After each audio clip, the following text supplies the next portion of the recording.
Explicaremos agora a definição de tabela base e tabela estendida. São dois conceitos muito simples e é importante compreendê-los, já que são muito aplicados no uso da ferramenta no geral. Vejamos a janela Knowledge Base Navigator. Até agora, nos concentramos no nó Objects, já que, sob o mesmo, criamos os objetos genexos que definem o aplicativo. Observemos o nó Tables.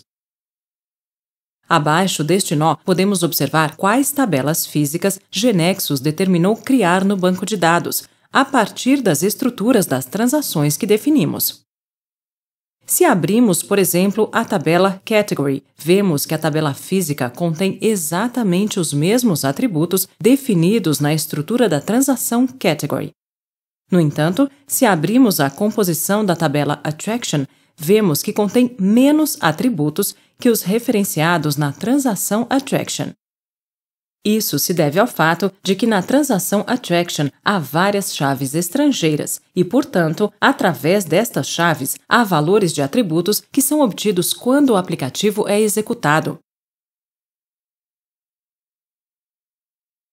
Vejamos também que abaixo do nó Tables aparece uma tabela de nome Country City.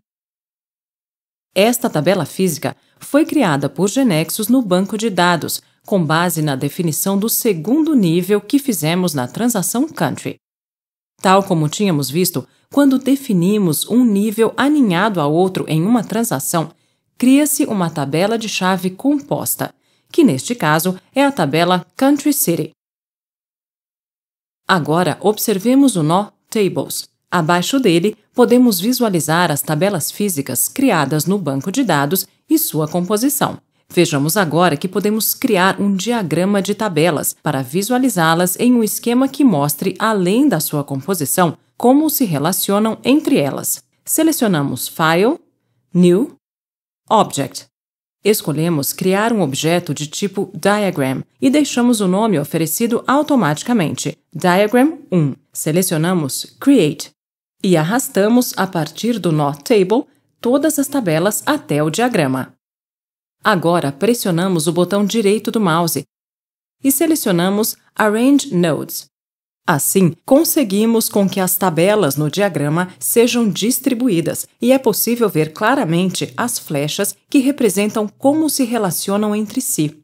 Observando este diagrama de tabelas, explicaremos o que denominamos tabela base e tabela estendida em Genexus. Chamamos de tabela base qualquer tabela do banco de dados na qual estivermos posicionados em determinado momento, por exemplo, para exibir seus dados ou modificá-los. Poderia ser esta, ou esta, ou qualquer das tabelas do diagrama.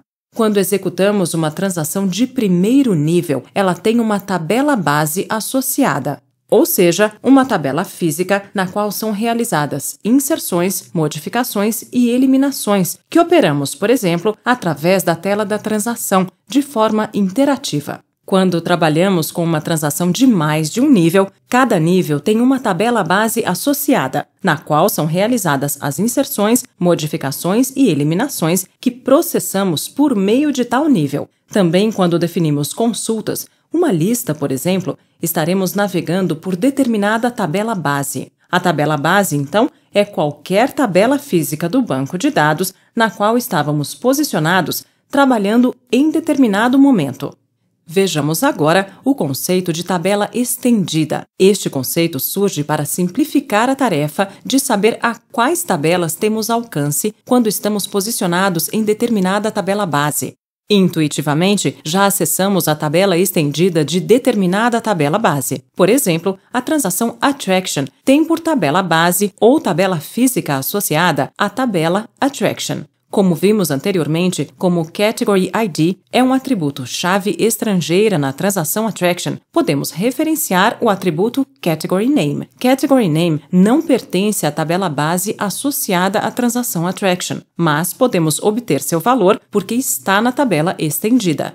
Generalizando, sempre a partir de uma chave estrangeira, como são Category ID, Country ID e City ID em Attraction, podemos obter os valores de seus atributos secundários das tabelas nas quais se encontram. E se em tais tabelas há, por sua vez, outra ou outras chaves estrangeiras, a cadeia segue e é possível obter seus dados relacionados também. Agora, uma vez que entendemos intuitivamente o conceito, formalmente dizemos que, dada certa tabela qualquer que consideremos tabela base em determinado momento, sua tabela estendida é o conjunto de todos os atributos da própria tabela base, mais todos os atributos das tabelas que tenham relação N1 diretamente ou indiretamente com ela. Se voltamos agora a observar o diagrama de tabelas que havíamos criado, veremos outra forma de determinar a tabela estendida de certa tabela base. Se tomamos Attraction como tabela base, sua tabela estendida compreende a própria tabela Attraction e se seguimos a flecha dupla, vemos que a Category também é incluída. Para o outro lado, há uma flecha que indica que Country City também está incluída. E a partir de Country City, há uma flecha dupla, de modo que Country também pertence à tabela estendida da base Attraction. Dessa forma, observando um diagrama de tabelas, para obter a tabela estendida de certa tabela base, podemos partir da mesma e seguir as flechas que têm ponta dupla a partir da tabela base e ponta simples no outro extremo. A tabela a que chegarmos também será parte de sua tabela estendida, e todas as tabelas às quais é possível chegar seguindo flechas duplas farão parte da tabela estendida. Definitivamente, estaremos navegando no sentido das relações N a 1. Voltando ao diagrama, observemos que se Country City é a tabela base na qual estamos posicionados em determinado momento, sua tabela estendida compreende ela mesma, a tabela Country e nenhuma outra. Dada a base Country, vemos que sua tabela estendida está compreendida somente por ela própria, já que não tem nenhuma flecha dupla que possamos seguir.